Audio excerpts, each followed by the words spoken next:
你好，我叫王强。见到孙磊，王强笑眯眯地伸出手，向孙磊打起了招呼。这个家伙显然是想与孙磊套个近乎，可他却不曾想到，孙磊只是瞥了王强一眼，随后便一脸嫌弃地转过头去。转头的一刻，还很是讽刺地说出了一句话：“土鳖！我擦！你骂谁？”听得此话，王强顿时就怒了，觉得颜面尽失的他上前问道：“就骂你，你有意见吗？土鳖！”孙磊很是嚣张，全然不将王强放在眼中，指着王强的脸，很是硬气地说道：“你等着，等看完这场好戏，我再收拾你。”王强说道：“放心，我会盯着你的。”孙磊说道：“盯着我？你盯着我做什么？莫非你看上我了？不好意思，我对男人没兴趣。”王强很是犯贱地说道：“我盯着你是怕你跑，因为这场比拼完事后，我会好好的教训你这个土鳖一顿，让你知道什么叫做天高地厚。”孙磊说道：“教训我？无知的东西！你觉得你行？”王强很是不服气地说道：“说吧，死磕巴，趁现在也还没有打你，你尽情的说吧，等下就让你说不出来。”孙磊恶狠狠地说道：“那咱们就走着瞧，看看到时候到底是谁教训谁，到底谁说不出来话。”而王强也是撇了撇嘴，丝毫不惧孙磊。而这两位的吵闹也是引起了不少人的注意。只要想到王强竟然在与孙磊叫嚣，人们对这王强的身份背景便不免再度刮目相看。不过不管怎么说，此刻的主角仍然是黄蜂四兄妹以及周龙三兄妹，他们的对决非常的激烈，在场的都是内行人，能够看出他们阵法的强弱以及炼药的形式。而总体来看，二者可谓不相上下，胜负难分。而这样的局势更是让在座众人提心吊胆起来，因为他们大部分人都是希望应风古村赢的，毕竟借尸联盟开口就索要10万滴应风寒水，着实是有些欺人太甚了。终于时间飞逝，转眼之间半个时辰已到，而这场比拼也到了将要揭晓胜负的时候。可是就在所有人都在提心吊胆，但却又暗中希望周龙三兄妹能赢的时候，那黄蜂却再度将青灵如意拿了出来，并且只见他将青灵如意对着那阵法一指，顿时狂风四起，威势扩散。与此同时，一道青光便在众目睽睽之下爆射而出，最终进入了那阵法之中。而当那青光进入其中之后，那阵法顿时光芒大盛，绽放出了耀眼的光华，甚至散发出浓郁的清香。只在这一瞬间，这座阵法便得到了质的提升。该死，他竟然用了青灵如意！见到这一幕，应风古村的众人皆是气得不轻。时间到了，开阵吧！可是对于众人那怪异的目光，黄蜂却不以为然，微笑之间，大袖一挥，便将阵法开启。而那阵法开启之后，一颗流转着3色光芒的丹药，夹带着弥漫数里的香气，便出现在了众人的视线之内。不过别看这丹药很是漂亮，甚至香气宜人，可是它可不是一颗简单的丹药，它是一颗禁药，非常凶猛的禁药。这竟是禁药3色嗜血丹。见到这颗丹药，在场的许多老牌界灵师都是眼前一亮，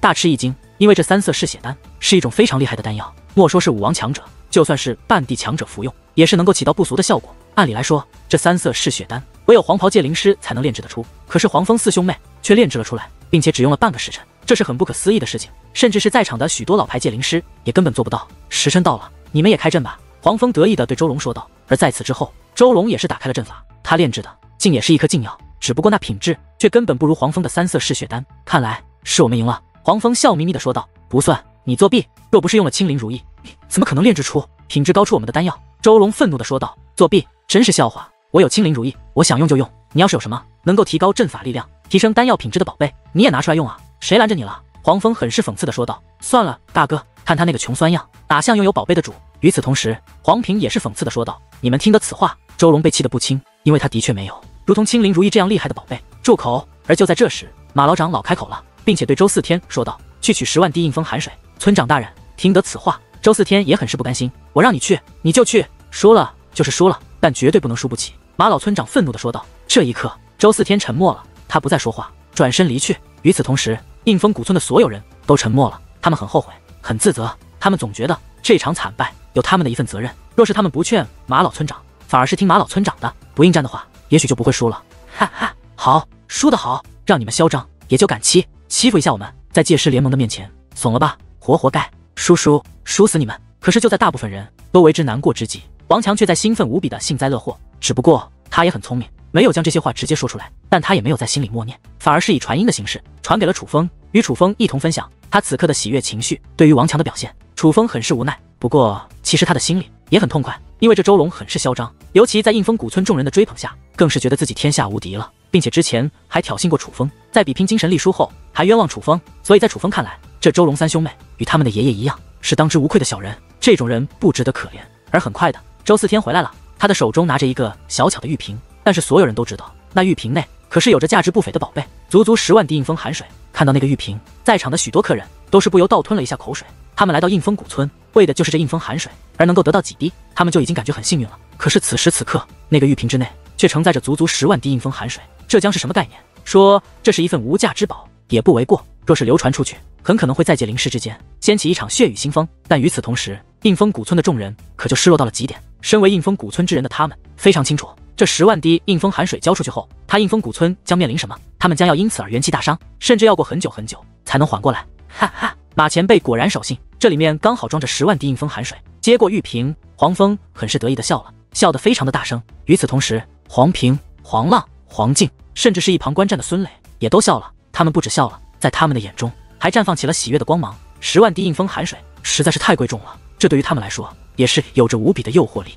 是价值不菲的珍宝，你们胜之不武。可就在这时，人群之中却突然传来一声怒喝。定目一看，原来是周龙。是周龙开口了。他不仅开口了，此刻他的脸上还布满了不服气的神色。怎么，你还不服气？见状，黄蜂也不生气，而是眉毛一挑，笑眯眯地问道：当然不服，若不是你用了青灵如意的力量，你会赢；若不是与你比拼了炼药之法，你会赢；若是与我比拼封印之法，你会赢。周龙指着黄蜂，很大声地说道：你这是什么话？首先，我有青灵如意，我想用就用，在比拼之前，你就知道我有这件能够提升结界之术的宝贝。你没考虑到我会用青灵如意，只能说明你智商不够。其次，比拼之前，我有问过你比拼什么，是你说比拼什么都行的。而既然你让我说了，我自然要挑选我比较擅长的，这有什么问题吗？就算是有问题，也只是你的问题，是你自信过度。现在胜负已分，你跑过来跟我说这些，有什么意义？是想凸显出你厉害，是想凸显出我不如你吗？我告诉你，现在你对我说这些，并不会显得我胜之不武，只会显得你输不起。黄蜂很是大声地反驳道。听得此话后，人群之中先是一阵沉默，但很快的便传来了窃窃私语。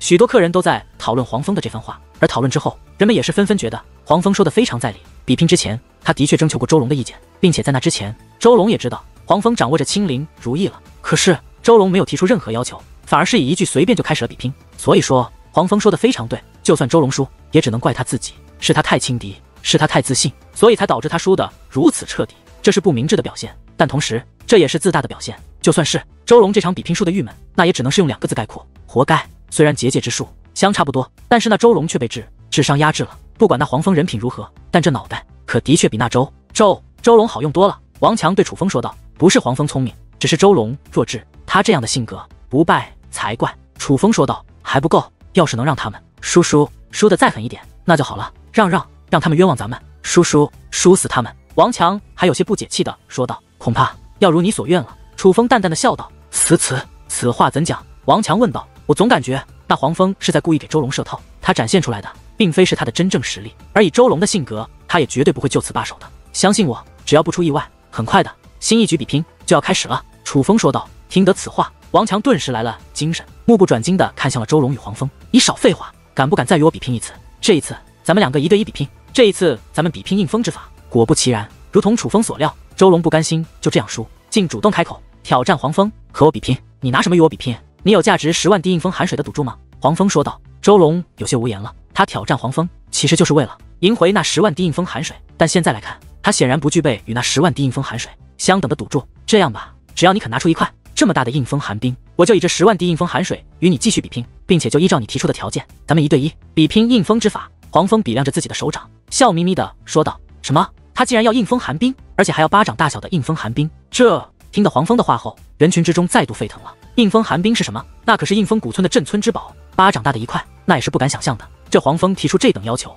当真是太过分了一些。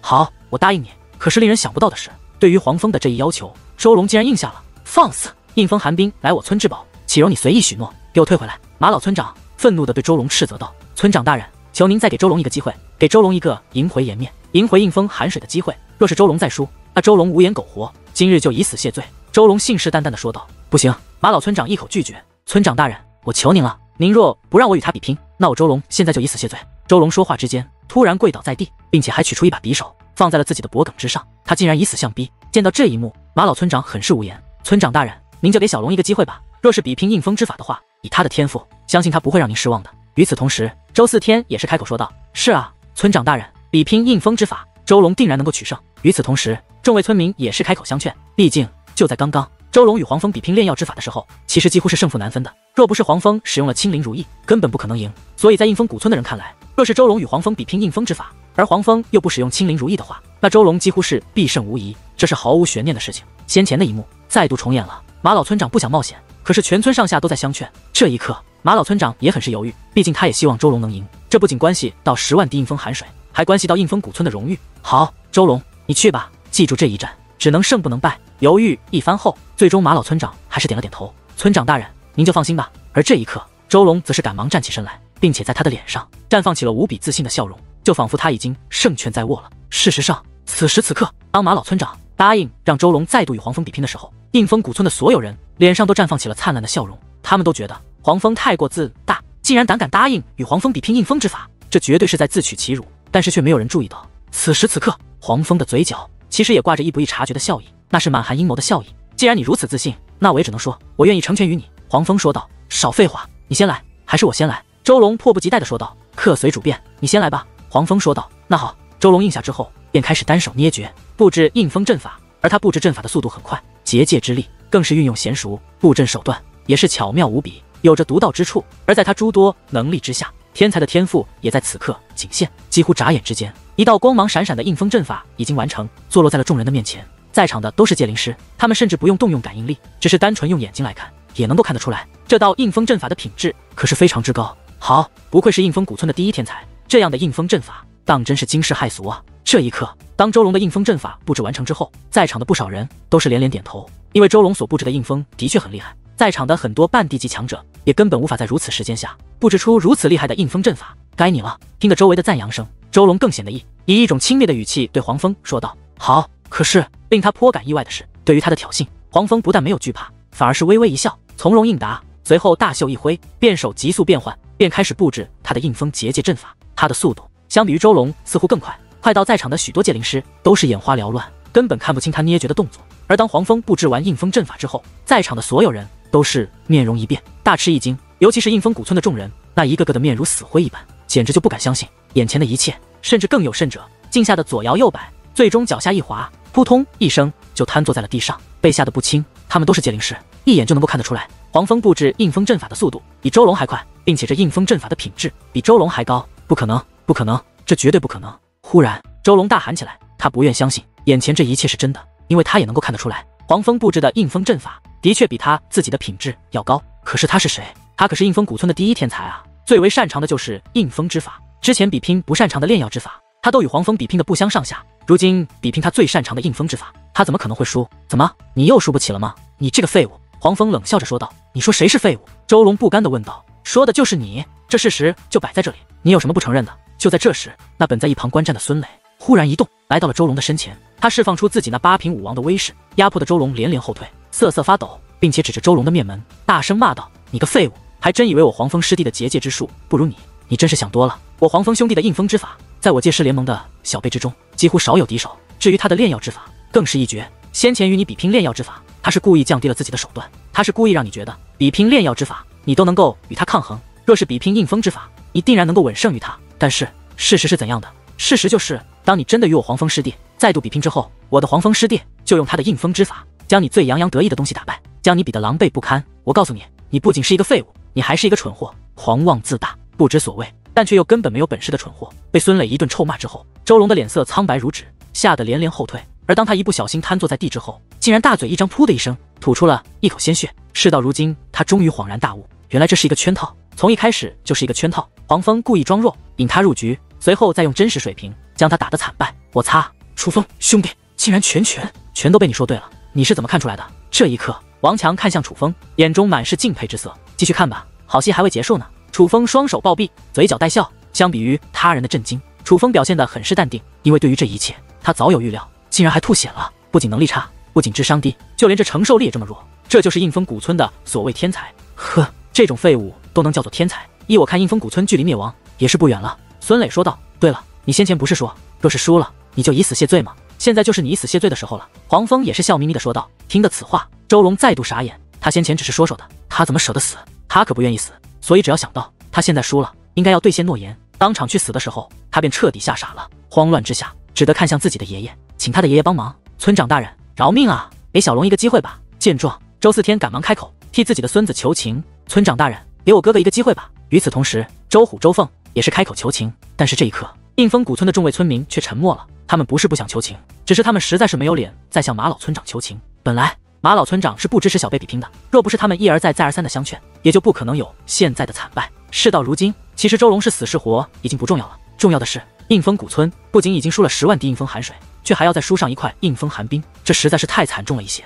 而这一场惨败，其实不仅仅是周龙造成的，也是所有应风谷村的村民造成的。这一刻，马老村长则是闭上了眼，在他那苍老的脸上布满了无奈之色，仿佛只在这一瞬间，他就苍老了几十岁。算了，胜败乃兵家常事，周龙不必死。过了好一会，马老村长才睁开眼睛，开口说道：“谢谢村长大人，谢谢村长大人。”而听得此话，周龙的脸色顿时好转了不少，赶忙向马老村长道谢施礼。在他的脸上，竟是保住性命的喜悦，全然没有输掉那么多宝贝的耻辱与自责。见到这样的周龙，许多客人都投以了鄙夷的眼神。从比拼开始到现在，他们算是看透了周龙的本质。比拼之前自信满满，比拼之后又找诸多借口，尽是输不起的表现，并且当时的豪言壮志，什么以死谢罪，也完全是随便说说的。其实他怕死怕得不得了，这样的人就算是一位结界天才又如何？这样的人就算日后能有一定的成就，可也多半是个祸害，是一代小人。而就连客人都看透了周龙的本质，那应风谷村的人又岂能看不透？此时此刻，应风谷村的众人都没有人愿意再正眼看周龙一眼，都觉得他们之前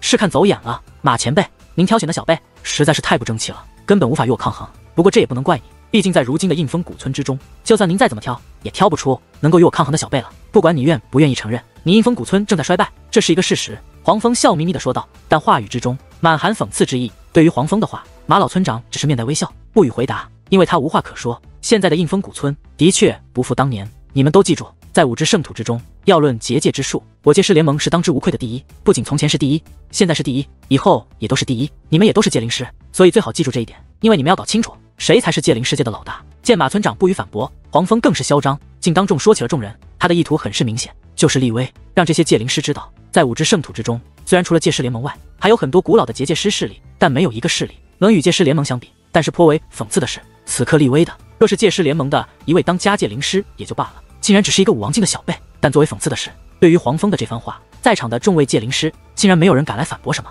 不过这也不能怪他们，毕竟黄蜂在应风之法上大胜周龙，他的结界之术的确很精湛，哪怕许多老一辈的半地级金袍界灵师也是远不如他。而据他们所知，黄蜂还并非是界师联盟内最强的结界之术天才，因为他在来此之前并没有太大的威名。可就是这样一个连太大名气都没有的小辈，竟然胜过了应风谷村最为擅长的应风之法，这就叫他们不得不相信界师联盟的结界之术当真是天下无双。界师联盟是不是老大我不知道，但是我知道界灵师的小辈之中，你可不是老大。可就在这时，一道声音却忽然在人群之中响起，此话一出，仿佛一块巨石落入了平静的湖面，顿时就炸开了锅。所有人都是将目光投向了那说话之人的身上，而当看到这位之后，在场之人无一不是神色微变，颇感吃惊，因为说这番话的不是别人，正是人群之中的楚风。你是什么人，胆敢对我说这种话？黄蜂看向楚风，眼中充满了不善。青木山弟子楚风。楚风高声回道，青木山，原来楚风是青木山的弟子吗？难怪他的实力如此之强，原来是青木山的弟子，那可是与界师联盟齐名的9世之一，青木领域当之无愧的霸主啊。楚风此话一出，现场一片惊讶，所有人都对楚风开始刮目相看起来。而这一刻，楚风才知道，原来青木山在5支圣土上的确名声不小。从此时此刻，众人对他那变化的眼神，楚风就能够看得出来，青木山还是有着一定威慑力的。可是相比于那些旁观的客人们，应风谷村的众人可就眉头紧皱起来。如果说界师联盟是他们招惹不起的存在，那么青木山也同样是他们招惹不起的存在。本来他们只是觉得楚风可能是联盟领域内某个势力深藏的天才，但现在可倒好，楚风的来头比他们预想的都要大。而先前他们又那样对待楚风，已经是把楚风彻底得罪了。而以楚风的天分，在青木山内也定然是举足轻重的天才级人物，所以他们都觉得他们不仅是得罪了楚风，还得罪了青木山，这叫他们如何能够心安？原来是青木山的弟子，难怪如此嚣张。不过这里可不是你青木领域，我们讨论的也不是修武者的战力，而是结界之术。你觉得在结界之术方面，你作为一个青木山的弟子，有资格插嘴吗？黄蜂颇为嘲讽地问道。你的意思是青木山的结界之术不如你界师联盟？楚风笑着问道。这根本就是毋庸置疑的事实。黄蜂说道。那你可敢与我比拼一下结界之术？楚风说道。什么？我没有听错吧？你一个青木山的弟子，竟然要与我比拼结界之术？哈哈，可笑，真是太可笑了。听得楚风的话后，黄蜂讽刺的大笑起来。与此同时，孙磊以及黄平、黄浪、黄静也都是讽刺的大笑起来。笑是什么意思？是不敢还是胆怯了？楚风面色不改，依旧笑眯眯的说道。不敢，我怕让你输得太惨。在楚风的挑衅下，黄蜂的脸色忽然变得阴冷起来。既然敢，那就来比拼一下吧，我就赌你刚刚赢得的10万滴应风寒水以及1块应风寒冰。楚风说道。口气不小啊，你可要知道，我那10万滴应风寒水以及应风寒冰价值多少钱？你拿什么和我赌？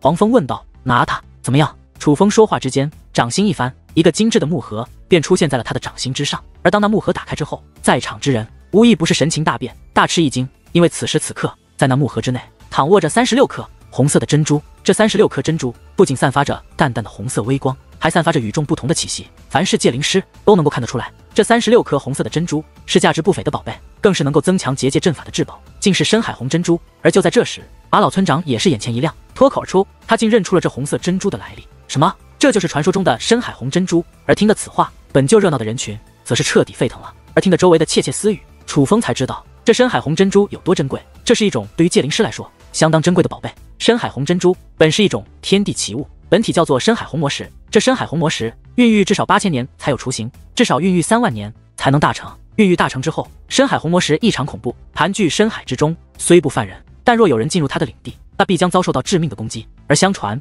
凡是遇到深海红魔石的人，5帝以下者很少有人能够活着离开，会被他活生生的炼化掉，死前将承受超乎想象的痛楚与折磨。虽然传说总是将事实夸大，但深海红魔石数量稀少，极为珍贵，这却是事实。而这深海红珍珠其实就是深海红魔石的精华所在，是深海红魔石最为值钱的地方。此刻楚风竟然拿出36颗深海红珍珠，这叫人们如何能不吃惊？若真的要论价值，恐怕楚风手里这36颗深海红珍珠比值10万滴应风寒水以及1块巴掌大的应风寒冰还要贵重一些。真是想不到，你一个青木山的弟子竟然能够拥有如此珍奇的结界宝贝。既然如此，那我就与你比拼。不过既然是你挑战我，那么怎么比，就理当由我说的算。黄蜂说道。好，你说。楚风一副悉听尊便的模样，答应的很是爽快。认识这颗丹药吗？黄蜂手腕一抛，将一颗丹药丢向了楚风。楚风意念一动，便将那颗丹药定在了距离自己半米之外。定目一看，楚风心里笑了，因为这颗丹药楚风再熟悉不过了，这是一颗上品蓄力丹。想当初他与司马颖第一次见面，比拼的也是炼药之术，而炼制的丹药正是这上品蓄力丹，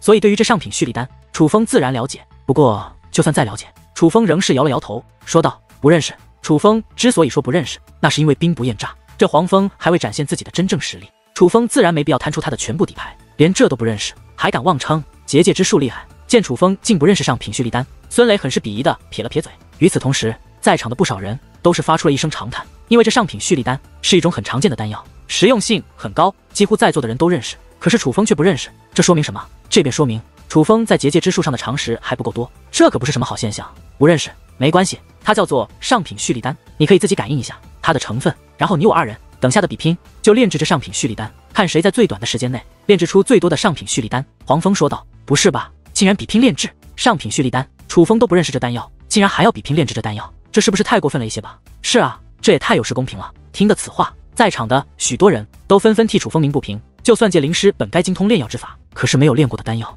就算只知道成分，但不知道炼药的程序，或者没有经过多次炼制，那也是非常容易失败的。又何况此刻2人要拿炼药作为比拼，那么炼制什么丹药是要非常认真的进行考虑的。而黄蜂既然提出炼制这上品蓄力丹，便说明他擅长炼制这种丹药，他炼制上品蓄力丹有着一定的制胜把握。但是楚风连这丹药叫什么都不知道，要他怎么炼制，要他怎么比拼，这不是请等着让他输吗？这一刻，几乎所有人都觉得楚风会拒绝黄蜂的要求。好，就依你炼制这上品蓄力丹。可是令所有人都想不到的是，就在下一刻，楚风竟然答应了，不仅答应了，还真的动用精神力去感应那丹药的成分。不是吧，你是不是傻了？你都不认识这丹药，你怎么和他比？你是不是有点自信过头了？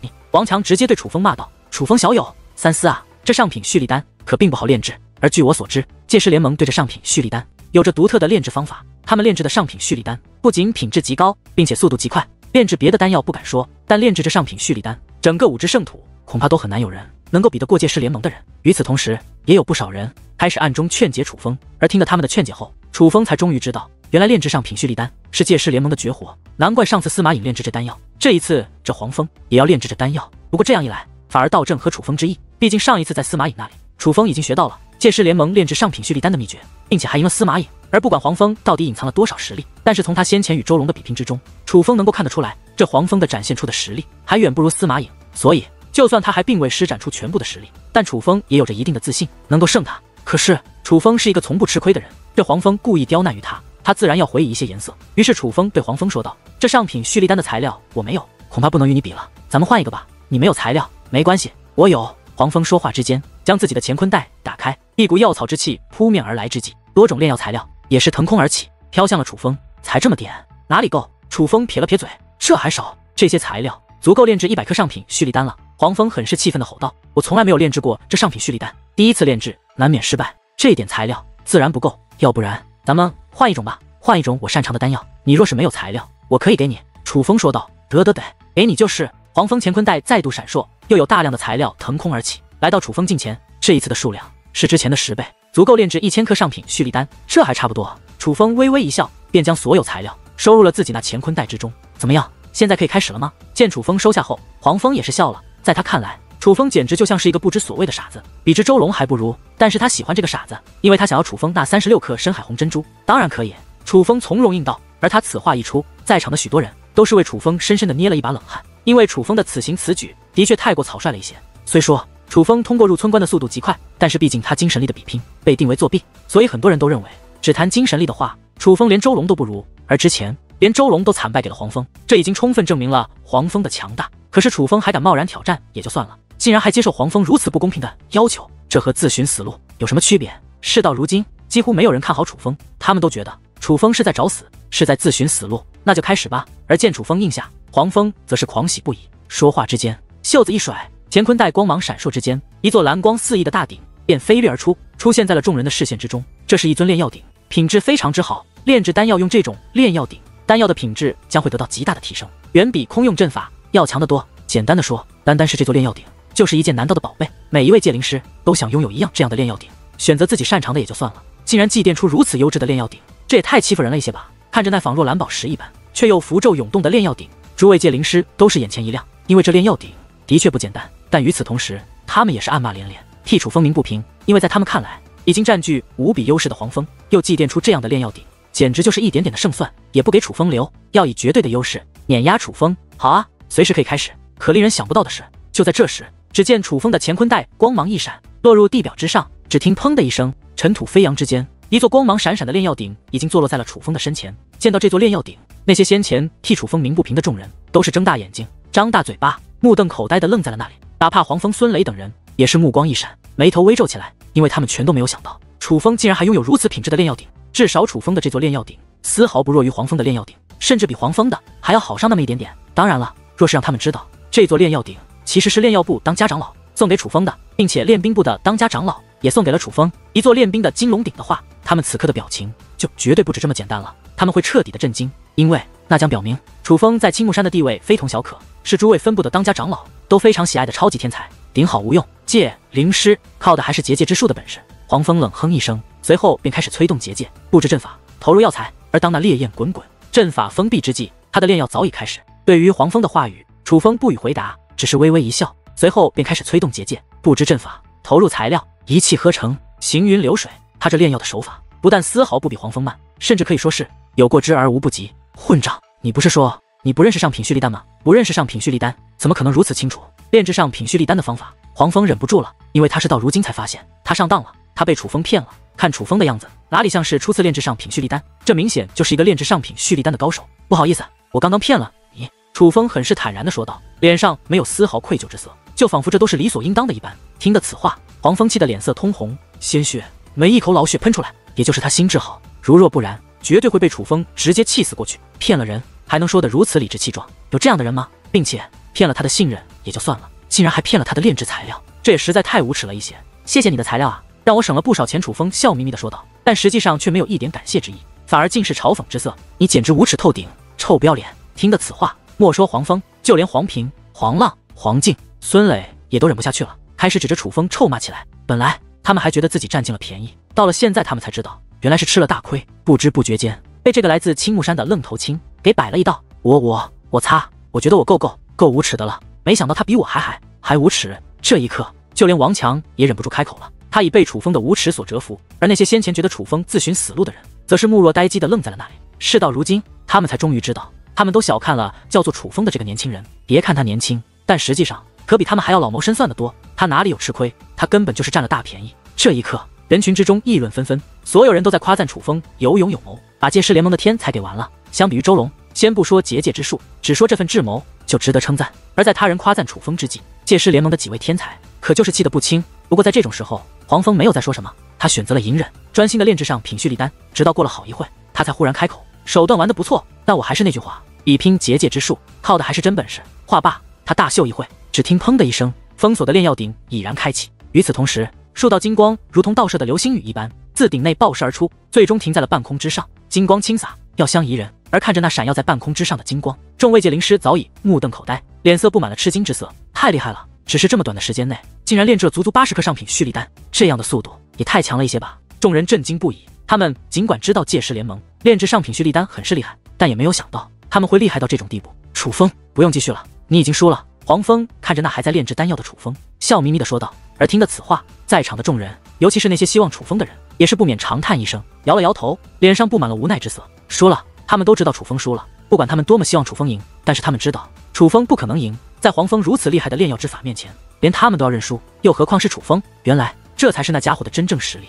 真是该死！而这一刻，周龙也是满面的后悔。事到如今，他才意识到他与黄蜂有着多大的差距，他根本就不是黄蜂的对手，根本不该与黄蜂比拼。不过转念一想，他又笑了，看着楚风，他很是幸灾乐祸的说道：“不知所谓的东西，让你逞能，这下输惨了吧？活该！你确定我输了？”可就在所有人都觉得楚风已输的时候，那沉默许久的楚风却忽然开口了：“难道你还觉得你能赢？”黄蜂很是讽刺的撇了撇嘴，在他看来，他已是必胜无疑，楚风根本没有任何赢的机会。哪怕楚风炼制丹药的手法非常纯熟，可是他坚信，在对火候的掌握上，他绝对完胜楚风。我能不能赢，事实说了算。楚风说话之间，意念一动，便将那封闭的炼药鼎打开。而当炼药鼎打开之后，只听得破空之音不断响起。与此同时，数道金光也是爆射而出。而当那金光停止之后，在场的所有人都是目瞪口呆，四面八方，场内场外，除了急促的心跳声之外，便是寂静一片。那些金光全部都是上品蓄力丹，并且漂浮在楚风身前的，足足有200颗上品蓄力丹。楚风只是比那黄蜂多用了一小会的功夫，可是楚风却炼制出了足足200颗上品蓄力丹，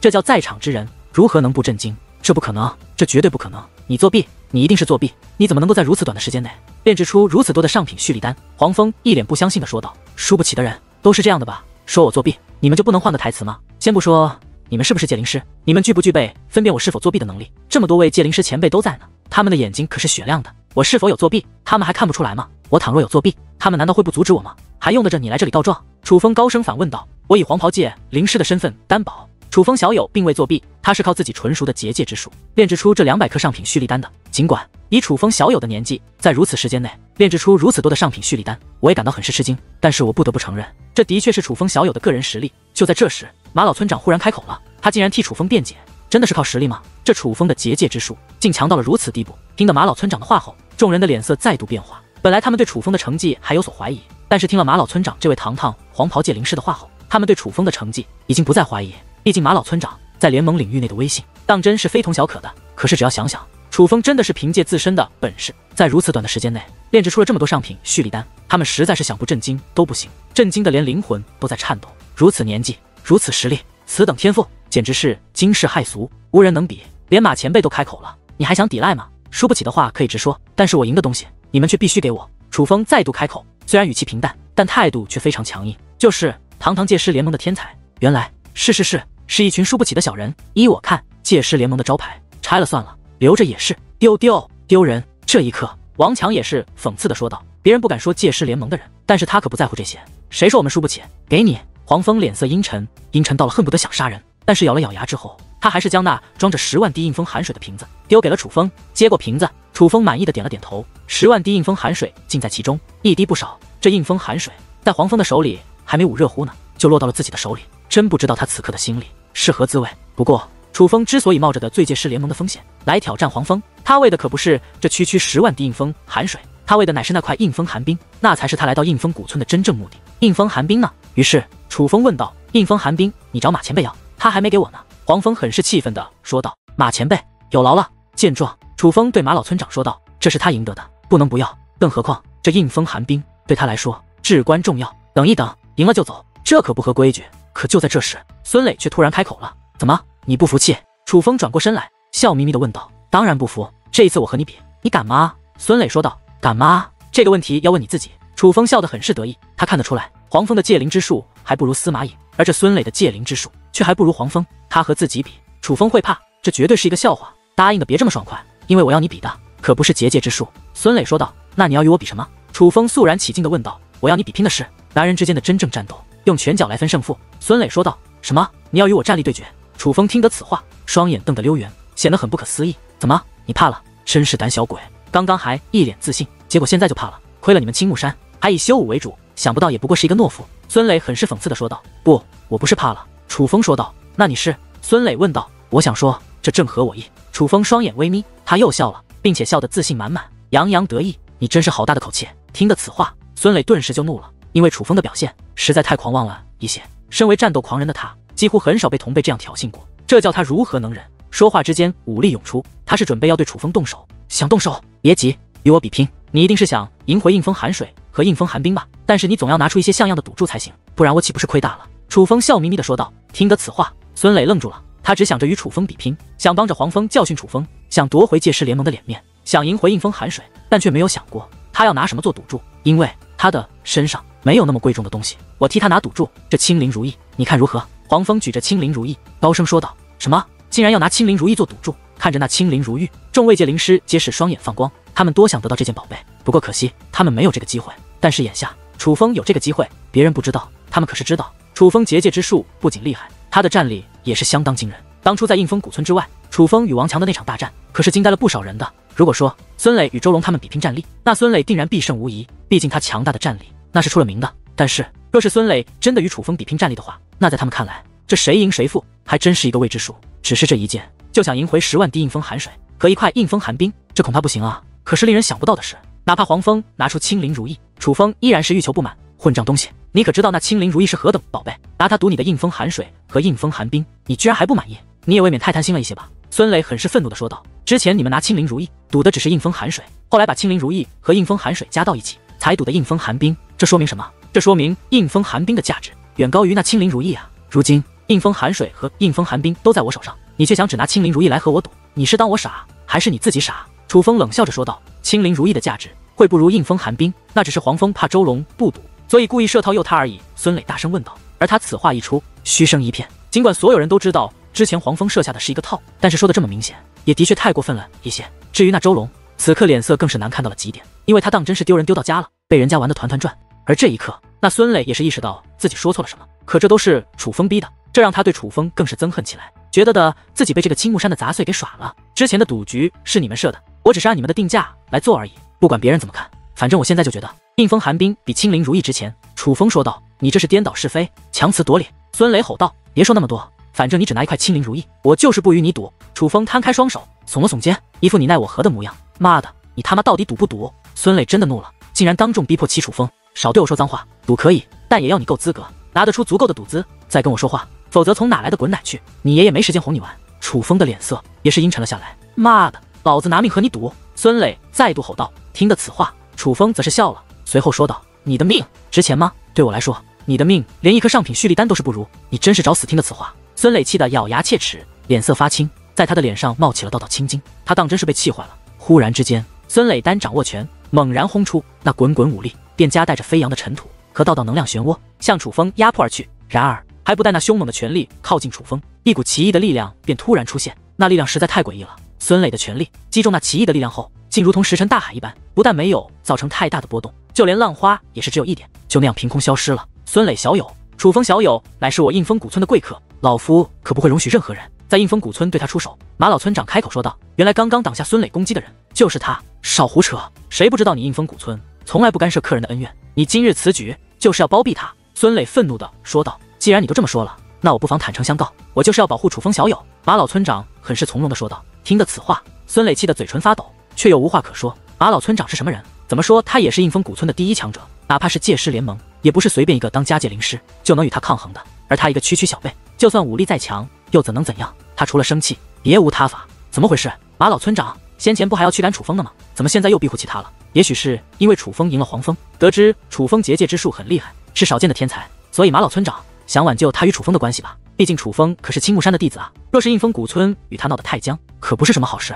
依我看，他是想要将功赎过。但是相比于孙磊那些见证了之前马老村长驱赶楚风一幕的众人，可就有些糊涂了。人们议论纷纷，猜测不断。楚风，这是我兄妹4人的所有家当，上品炼药鼎4座，上品炼冰鼎4座，极品王冰9把，5株1831561克，奇珍异宝多种，炼制材料无数。我知道，就算把这些加到一起，也比不上1块应风寒冰，但却是我们的所有财富。现在我把它拿出来做赌注，你可愿意赌？黄蜂手握4个乾坤袋说道：“我把我的全部家当也拿出来，你赌不赌？”见状，孙磊也是把自己的乾坤袋取了下来。看得出来，为了赢回他们所输的东西，他们真的是要下血本了。虽然赌资不够，但是起码诚意够了。既然这样，那我就勉勉强强与你们赌上一局吧。不过我只与你们再赌一局，并且为了避免你们耍赖，咱们把所有赌资都交给马前辈，让他暂时保管。赢了的到他那里就取战利品，败了的就赶紧滚蛋，别没皮没脸的瞎纠缠。虽然输不起是一种个性，但让人看不起，丢的可不仅是自己的人。楚风说道：“放心，输不起的那个肯定不会是我。”孙磊说话之间，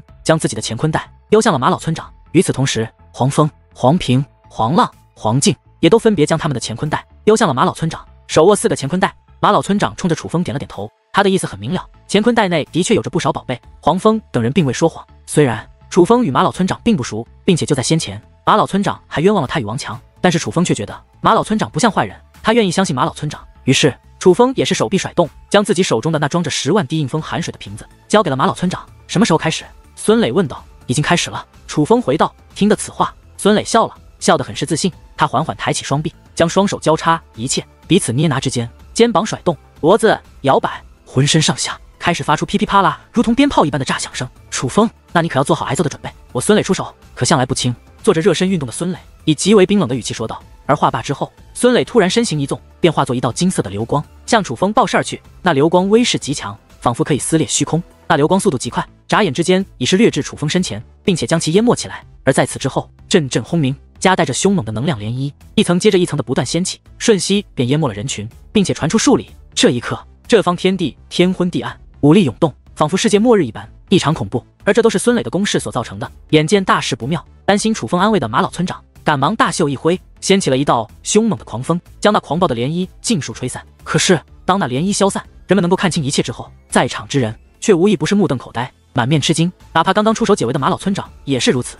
因为此时此刻，那向楚风发动攻势的孙磊竟然倒卧在地上，不仅鼻青脸肿，还浑身是血，已经成了一个真正的血人。可是再观楚风，他身体之上布满了霸气的雷霆，而在那雷霆的覆盖下，气息尽在七品武王。不过此刻那雷霆正在渐渐散去，并且当他雷霆散去之后，楚风的修为则再度恢复成了5品武王，并且当雷霆消失之后，楚风原貌浮现，人们能够清晰的看到楚风的身上不仅没有鲜血，竟然是毫发未伤。但这不是重点，重点的是此刻的楚风正一只脚踩在孙磊的身上，并且忽然之间抬手一拳，只听突的一声，楚风就当着众人的面将那有力的拳头重重地砸在了孙磊的嘴上，将他的嘴巴打得稀巴烂。首先，你不应该辱骂我的母亲；其次，你不应该与我比拼战力，但是你做了，所以这就是你的结局。楚风看着那被他踩在脚下的孙磊，冷冷地说道。这一刻，在场的很多人都是目瞪口呆，他们尽管早知道楚风战力极强，并且掌握着凶残的武技和提升战力的特殊手段，但却也没有想到孙磊这位在界师联盟内有着战斗狂人之称的小辈，在楚风的面前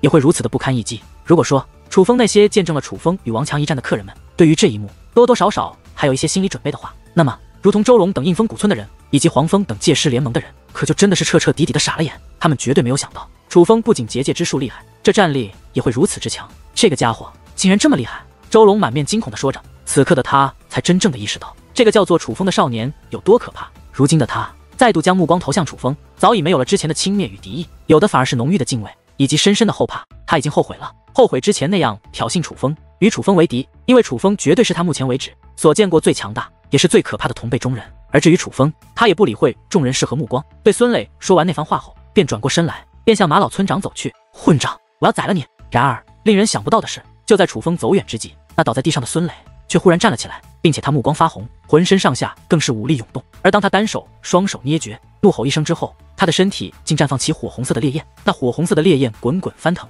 如同刀刃一般，夹带着恐怖的速度向楚风压迫而去。那是界师联盟最有名的一种禁忌武技的禁火焰斩。看着那滚滚烈焰形成的光刃，不少强者眉头紧皱起来，因为这孙磊不仅背后偷袭，更是施展出了的禁火焰斩。这可是一种非同小可的武技，酝酿时间虽然较长，但是一旦发动，威力几乎是势不可挡。这孙磊先前一直挨打，估计就是在酝酿着的禁火焰斩，否则不可能这么快就施展出如此恐怖的一击。这一刻，许多人都替楚风捏了一把冷汗，他们不是担心楚风是否具备挡下此击的手段，他们担心的是如此距离之下，他们怕楚风反应不过来。可是楚风若是真的被此等武技击中，那多半是要丧命的，所以哪怕是马老村长此刻也是做好了准备。若是楚风真的无法挡下此击，那么他将出手解围，他是不会眼睁睁看着楚风被孙磊杀死的。可就在所有人都替楚风担心之际，楚风猛然回身，只见他浑身上下雷霆萦绕，只在瞬息便提升到了7品武王。与此同时，他高举手掌，一声比惊雷还要刺耳的声音便在楚风的上空炸响。而当那声轰鸣炸响之后，一层奇异的能量也是忽然浮现，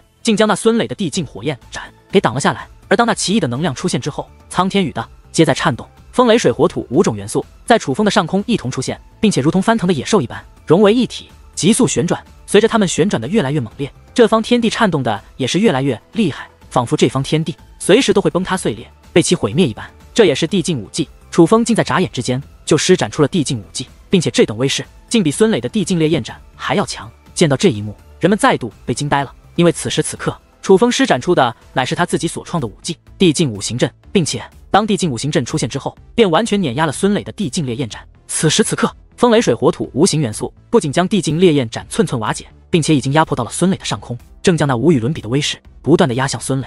孙磊为人狂傲无比，但是在地境五行阵的面前，他却卑微的如同蝼蚁。此时此刻，他已经没有任何力气去施展其他绝技，因为哪怕他施展出全部力量，也难以抵挡住地境五行阵那绝对的侵略性威力。住手！快快住手！你想杀了他吗？眼见大事不妙，黄蜂等人开始喝止。